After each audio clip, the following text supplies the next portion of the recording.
আজকে দুপুরবেলা রান্না করতেছি, মাংস রান্না করতেছি আর হালুয়া বানাবো। গাজর কুচি করে রেখেছি, ব্লেন্ডারে ফিটে নিব। আর বুটের ডালটা সিদ্ধ করে রেখেছি, ব্লেন্ডার করে নেব। আর সুজি, এখানে সুজির হালুয়া বানাবো। তাহলে এগুলি এখন ব্লেন্ডার করে নিই। গাজরগুলো ম্যাশ করা হয়েছে, আর এদিকে বুটের ডাল, ওটা ব্লেন্ডারে ম্যাশ করে নিয়েছি। এখন হালুয়া বানাবো। আগে গাজরের হালুয়াটা বানাবো। প্রথমে ঘি দিয়ে দিব। ঘিতে আমি গাজরটা একটু ভেজে নিব।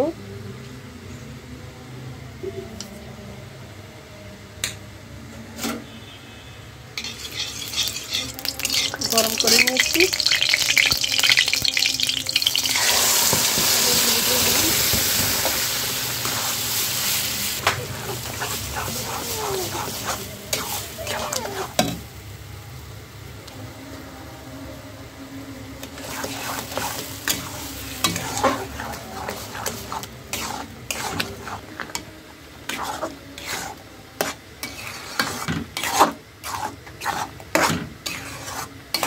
ঘিয়ের ভিতরে এভাবে নেড়ে ছেড়ে পানিটা শুকিয়ে একটু ভাজা করে নিব গাজরটা।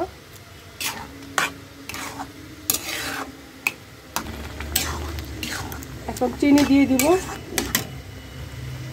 চিনি দিয়ে দিলাম, পরে টেস্ট করে আরেকটু কতটুকু লাগে দিব, আরেকটু লবণ দিয়ে দিব, তাহলে চিনিটার টেস্টটা ভালো আসবে।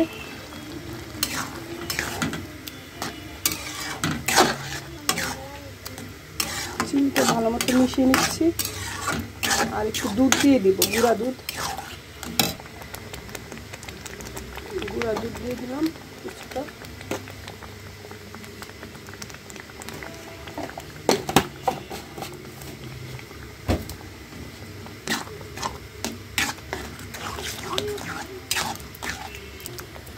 দুধটা ভালো মতো মিশিয়ে নিচ্ছি।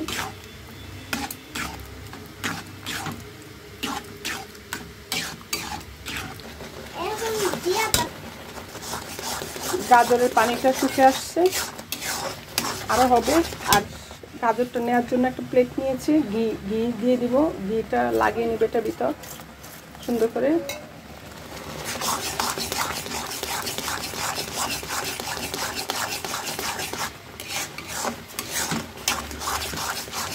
এটা পানিটা পুরো শুকিয়ে তেল বেরিয়ে আসবে।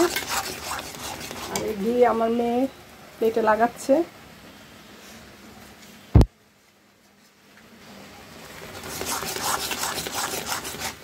তখন অনেক ছিটতে ছিল গাজরের, এখন বন্ধ হয়েছে ছিটা। পানিটা প্রায় শুকিয়ে আসছে।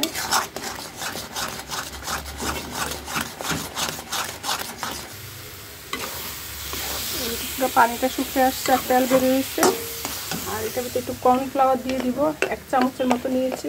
1 চামচে সামান্য পরিমাণ পানি দিয়ে কর্নফ্লাওয়ারটা একটু গুলে নিব।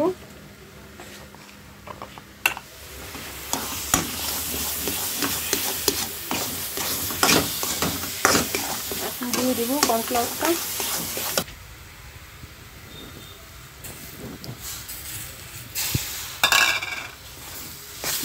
কর্নফ্লাওয়ারটা দিয়ে মিশিয়ে নিচ্ছি।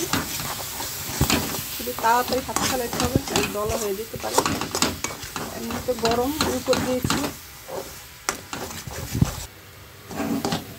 হালুয়াটা হয়ে গেছে, কড়াই থেকে উঠে আসতেছে, তার মানে এটা হয়ে গেছে। এখন নামিয়ে নিব।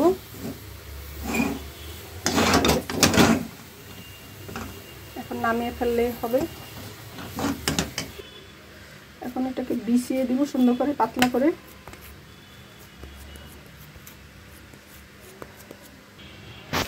হাত দিয়ে সুন্দর করে মিক্স করে বিছিয়ে রাখলাম। ঠান্ডা হলে পরে কাটবো সাইজ করে।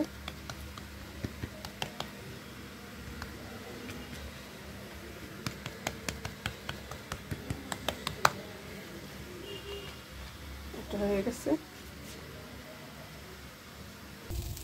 এখন বুটের হালুয়া বানাবো। পরে পরিষ্কার করে নিলাম। আর এখন একটু ঘি দিয়ে দিব। ঘি দিয়ে কয়েকটা 3টা এলাচ দিয়ে দিলাম। এলাচটা একটু ভেজে নিব ঘিয়ের ভিতর। এখন দিয়ে দিব বুটের হালুয়া।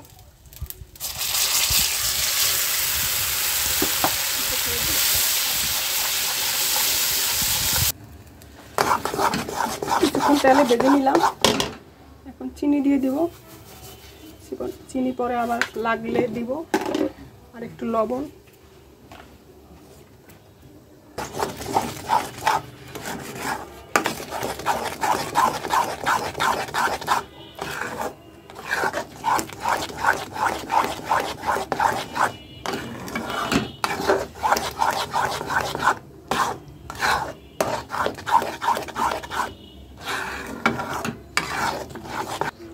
চিনি দেওয়াতে বুটের ডালটা একটু পাতলা হয়েছে। এখন চিনিটা গলাতে চিনিটা এখন পানিটা শুকাবে আর এটা শক্ত হবে।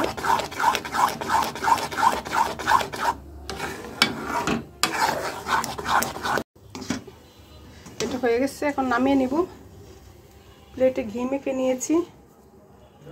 এখন এটা ভিতরে রেখে দিব। সব ভিজিয়ে নিয়েছি। পরে ঠান্ডা হলে কেটে নিব। এটা হয়ে গেছে। এখন ঠান্ডা হওয়ার অপেক্ষা। ঘি দিয়ে দিলাম। এখন সুজির হালুয়া বানাবো। সুজিটা আমি একটু পানি কালারের করব, এজন্য একটু ঘিটা বেশি দিয়েছি। ভেজে নিব আগে সুজিটা।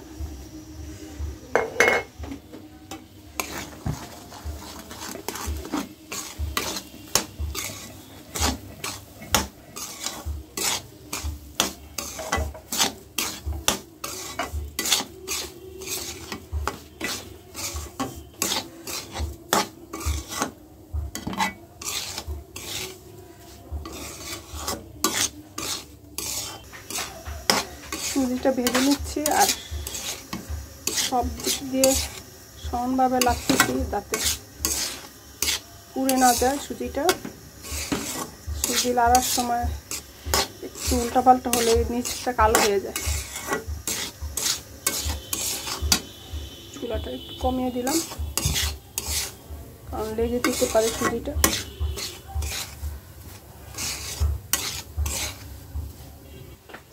সুজির তেজপাতা দিতে ভুলে গিয়েছিলাম।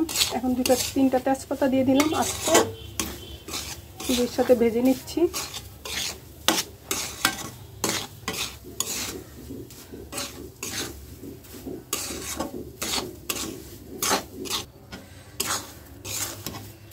সুজিটা ভাজা হয়েছে।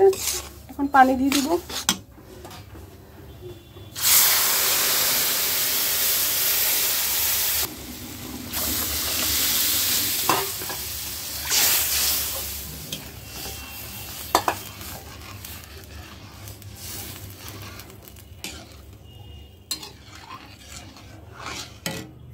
চিনি। সুজির ভিতর দুধ দিব না। আমি সুজিটা একটু পানি কালার করব, এজন্য দুধ দিব না। লবণ দিলাম একটু।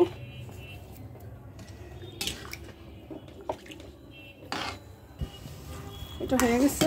তেজপাতাগুলো উঠে নিই। 3টা দিলাম। তেজপাতা উঠে নিচ্ছে। এখন ঢেলে নিতে হয়ে গেছে। পানি শুকিয়ে গেছে। নামিয়ে নিব। সুজিটা সুন্দর করে বিছিয়ে দিয়েছি। সুজির হালুয়া এখন ঠান্ডা করে পরে কেটে নিব।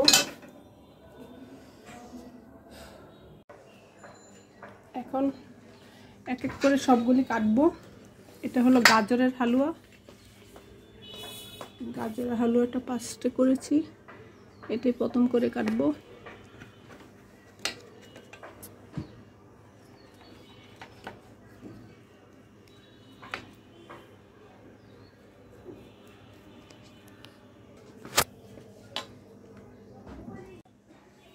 গাজরের হালুয়াটা কাটা হয়েছে, এইভাবে কেটেছি। অনেক সুন্দর হয়েছে গাজরের হালুয়াটা, সুন্দর হয়েছে। এখন ডালের হালুয়াটা কাটতেছি। কাটার পরে দেখাচ্ছি কিভাবে কাটলাম। এই যে কেটে নিয়েছি, এটা অনেক সুন্দর হয়েছে হালুয়াটা, একবারে কাটাটা অনেক সুন্দর হয়েছে। এই জন্য হালুয়া সুন্দর হলে কাটতেও ভাল লাগে, অনেক সুন্দর হয়েছে।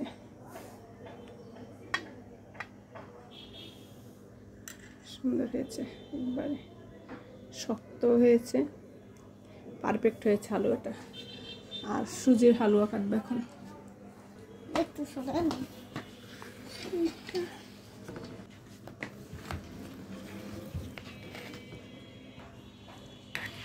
একটা কাটেছি এভাবে, এটা এখনো ঠান্ডা হয়নি, এই জন্য শক্ত হয়নি। ওগুলি ঠান্ডা হয়ে গেছে, এই জন্য পারফেক্টলি একবার শক্ত হয়েছে। এটা এখনো গরম। সুন্দর কাটারটা সুন্দরই হয়েছে এমনিতে।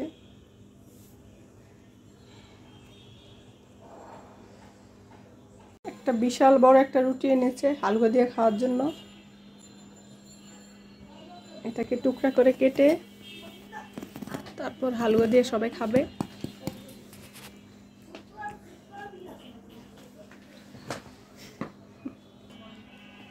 যেটা কাটা পিস করা হইতেছে, তুমি দুইটা ছিঁড়ে নিয়ে আসছো খাওয়ার জন্য, খাও।